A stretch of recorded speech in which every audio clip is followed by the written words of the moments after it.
Bien, vamos a hablar de una de las pruebas estadísticas más frecuentemente empleadas en la investigación médica, que tiene que ver con la comparación de las medias de variables numéricas. Por eso frecuentemente los vamos a ver reportados en muchos de los artículos que salen publicados en los journals de médicos con regular frecuencia. Estamos hablando, les comento, de la prueba T. La prueba T sirve precisamente para comparar dos promedios. Y puede ser el promedio de una muestra contra el promedio de una población, y este le llamaremos la prueba T para una muestra. También podemos comparar el promedio de una muestra contra el promedio de otra muestra, y este le denominaremos la prueba T para dos muestras independientes. Independientes porque no hay relación entre los sujetos de esta muestra con los sujetos que están en esta otra muestra. Y tenemos un tercer caso en el que la prueba T se puede emplear, que es cuando comparamos la media de una muestra en un momento contra la media de esa muestra, pero medida en otro momento. A esto le denominaremos la prueba T para dos muestras correlacionadas,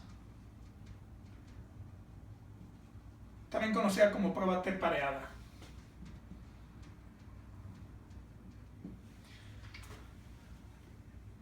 Calcular la prueba T lleva los mismos procesos que cualquier prueba de contraste de hipótesis. Hay que enunciar primero una hipótesis de nulidad y luego definir los criterios con los cuales se va a aceptar o rechazar esta hipótesis, dependiendo del resultado que se obtenga con la prueba. Para hacer el cálculo, la prueba T es realmente muy sencillo, pero contempla que se conozca lo siguiente. Para hacer una prueba T, en el caso más sencillo, que es para una muestra, se requiere que exista distribución normal en la muestra de donde se está trabajando y que luego conozcamos la media de la muestra y conozcamos la media de la población de referencia, que conozcamos la desviación estándar de la muestra y el tamaño de la muestra, porque con estos dos parámetros construiremos el denominado error estándar. Todo esto se va a integrar en la siguiente fórmula. T es el resultado de la diferencia entre la media de la muestra con respecto a la media poblacional, y esto dividido entre el error estándar de la media muestral. De tal manera que un valor T será más grande mientras más grande sea la diferencia y más pequeño sea el error. Y un valor T será pequeño mientras más pequeña sea la diferencia entre las medias y más grande sea el error.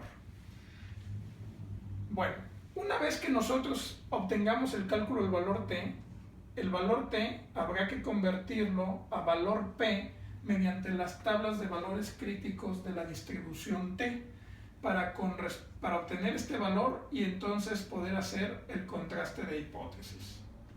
Brevemente haremos un ejemplo para poderlo mostrar con claridad. Vamos a hablar de algo que se ha estado viniendo trabajando en estos videos.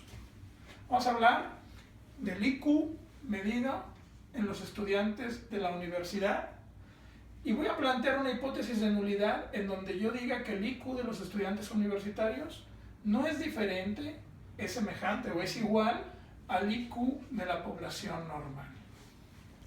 Esta es mi hipótesis de nulidad, que voy a rechazar con una regla de inferencia en donde voy a definir si la P que yo obtenga de la prueba T es menor del 0.05, entonces rechazaré la hipótesis de nulidad.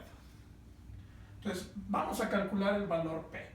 Entonces, para poder calcular el valor P de la diferencia entre estos promedios del IQ, lo vamos a utilizar a través de la prueba T. Entonces, vamos a suponer que a 25 estudiantes universitarios se les midió el IQ y el promedio que se obtuvo de ellos fue de 110.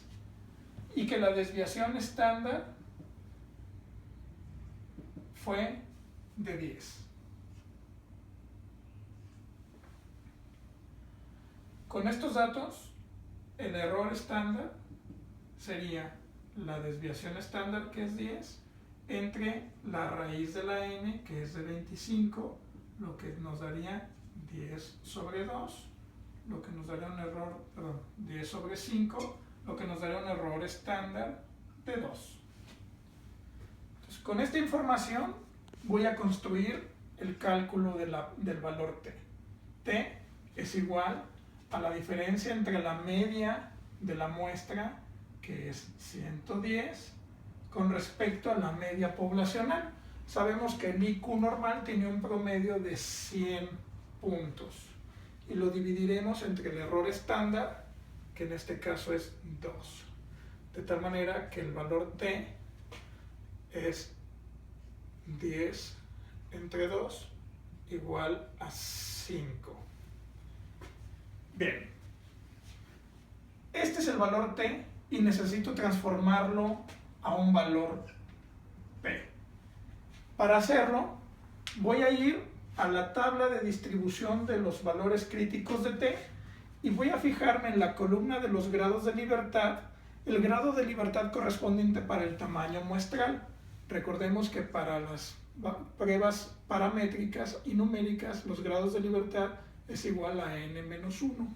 Entonces, el grado de libertad para esta prueba es 24, porque la n es de 25, le resto 1, entonces son 24. Entonces, en la columna de grados de libertad voy a ubicar el renglón donde estén los 24 grados de libertad. Y las tablas de valores críticos normalmente vienen divididas en columnas para valores p de 0.1 o de manera más precisa para valores alfa 0.1, 0.05, 0.01. Entonces, en donde cruce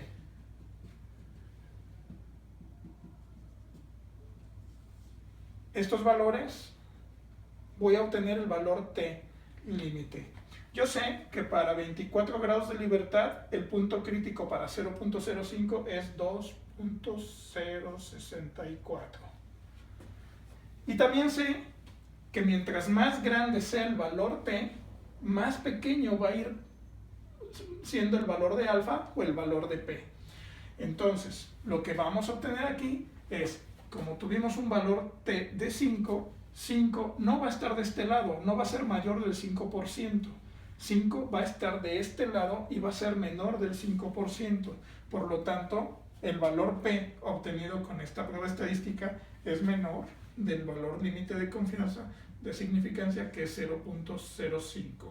Entonces, con esta información regreso a ver mi regla de decisión y entonces, en consideración a tener un valor t de 5 que me da un valor p menor de 0.05, yo rechazo que el IQ de los estudiantes universitarios sea semejante al IQ de la población normal y debo de asumir que el IQ que estoy obteniendo, que es mayor, es significativamente mayor y que esa diferencia es estadísticamente significativa.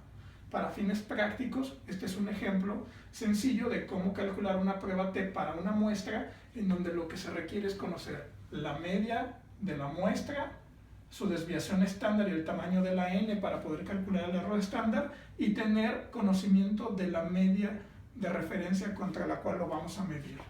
Y entonces, calcular nuevamente el valor t y convertirlo en la tabla de valores críticos en un valor p y determinar si está por arriba o por debajo del límite de significancia y en la prueba de contraste de hipótesis tomar una decisión de aceptar o rechazar la hipótesis de nulidad.